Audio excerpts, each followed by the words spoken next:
साहब, मैं आपका सामान उठा लूं क्या? साहिल अभी बस से उतरा ही था कि किसी की आवाज सुनकर चौंक गया। पीछे मुड़कर देखा तो एक उसकी ही उम्र का लड़का फटे पुराने कपड़े पहने उसके सामान की तरफ देख रहा था। साहिल ने उसे टालते हुए कहा, नहीं, मैं सामान खुद उठा लूंगा।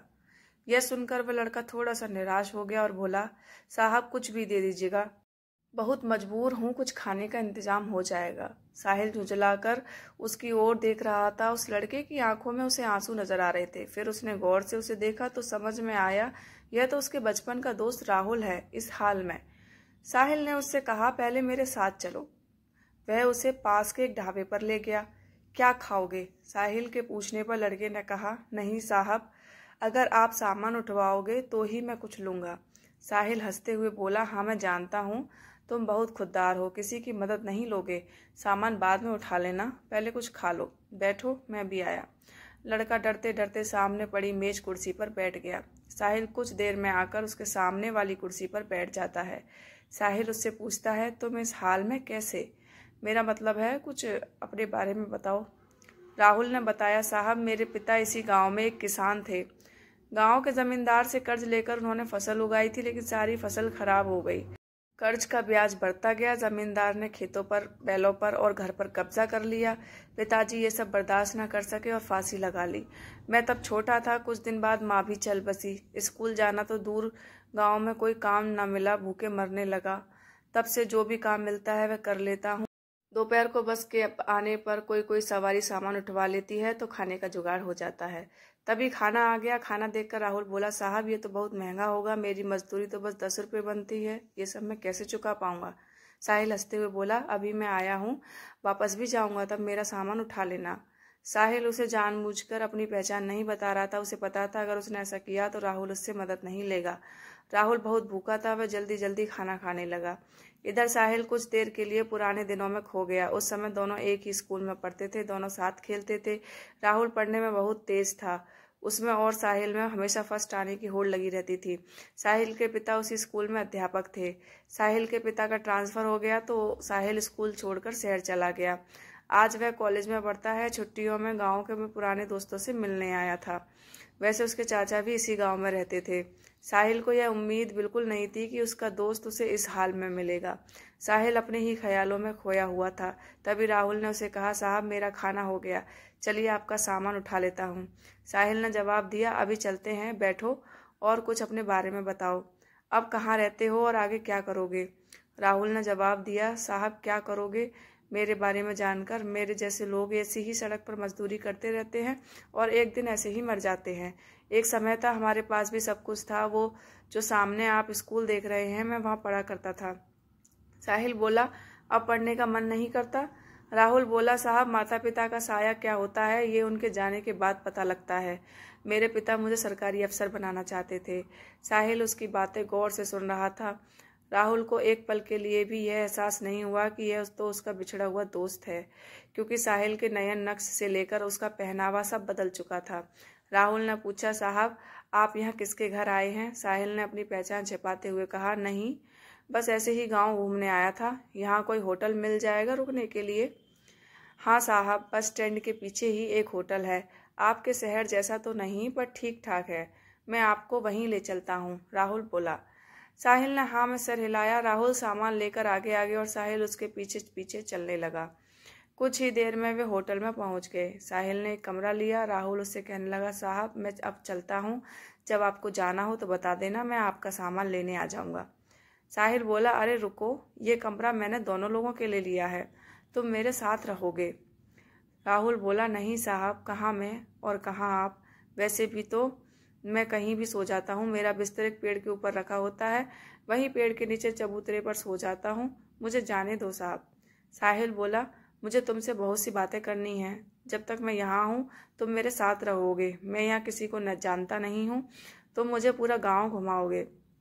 राहुल कुछ नहीं बोला। कमरे में सामान रखने के बाद साहिल राहुल को लेकर एक कपड़े की दुकान पर पहुंचा। उसे नए कपड़े दिलवाए, नए जूते दिलवाए। फिर उसे लेकर होटल आया। उसने राहुल की जरूरत का हर सामान खरीदा और उससे कहा, तुम नहाकर ये कपड़े पहनो, मैं अभी आता हूँ।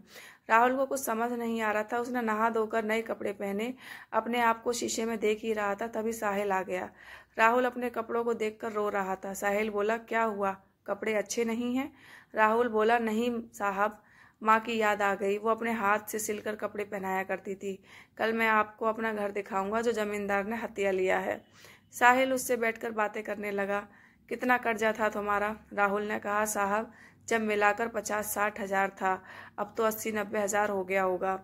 काफी देर इधर उधर की बातें करने के बाद दोनों सो गए। सुबह साहिल राहुल को लेकर गांव घूमने गया। वहां राहुल ने अपना घर दिखाया जो बंद था।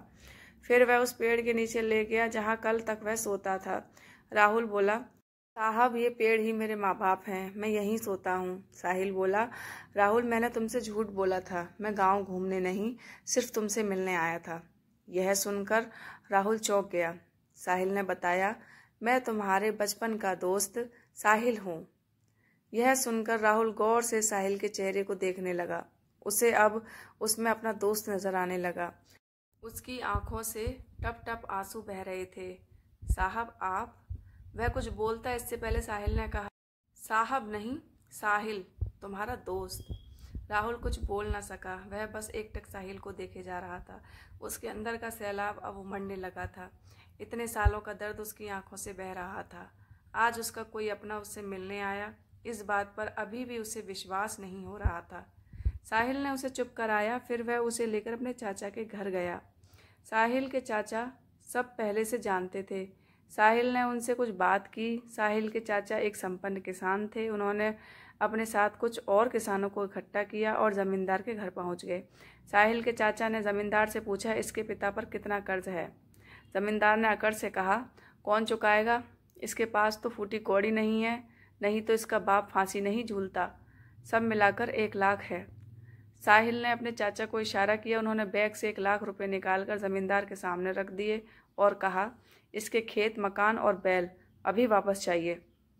जमींदार यह देखकर घबरा गया, लेकिन इतने लोगों के सामने वह कर भी क्या सकता था। घर की चाबी और कागज वापस कर दिए, बैल उसके घर भिजवा दिए। वहां से निकलकर साहिल बोला, चाचा जी, मैं शहर पहुंचते ही आपके पैसे लौटा दूंगा। चाचा जी ने कहा, कोई बात नहीं बेटा, तुम बहुत नेक काम कर रहे हो। फिर उन्होंने और किसानों के सामने राहुल से बोला, बेटा, तुम्हें तुम्हारा सब कुछ वापस मिल गया, अब अपने खेतों पर खेती करो, हम सारे किसान तुम्हारा साथ देंगे। यह सुनकर सब किसान तैयार हो गए। हाँ बेटा, अब वो जमींदार तुम्हारी तरफ आंख भी नहीं उठा सकेगा। साहिल ने राहुल को खेती करने के लिए 20,000 रुपये और दिलवा दिए। राहुल उसके पैरों में गिर पड़ा।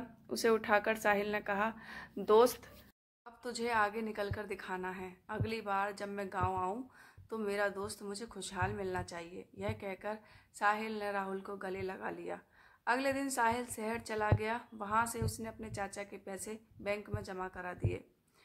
इसके 6 महीने बाद एक दिन साहिल दरवाजे की घंटी सुनकर दरवाज़ा खोलने गया तो देखा सामने राहुल खड़ा था। 6 महीने में बिल्कुल बदल गया था।